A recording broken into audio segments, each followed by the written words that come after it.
नमस्कार जय जगन्नाथ।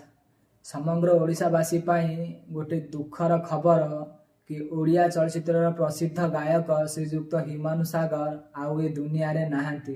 प्रायतः समस्ते जानिथिबे कि तांकर किछि दिन तले देह बहुत सीरियस हेइतिला, जहा फल रे भुवनेश्वर निकटस्थ एम्स हॉस्पिटल रे तांकू इमरजेंसी वार्ड रे भर्ती करा जाइथिला।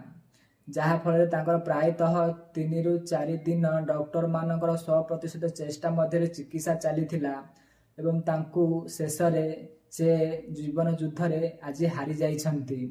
प्रायतः तांकर सोमवार 7 तारिख संध्या समय रे मृत्युवरण हेइछि।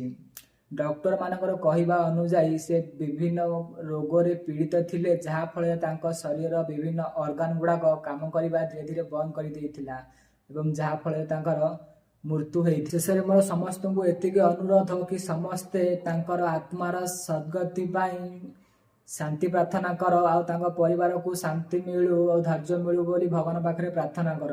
जय जगन्नाथ।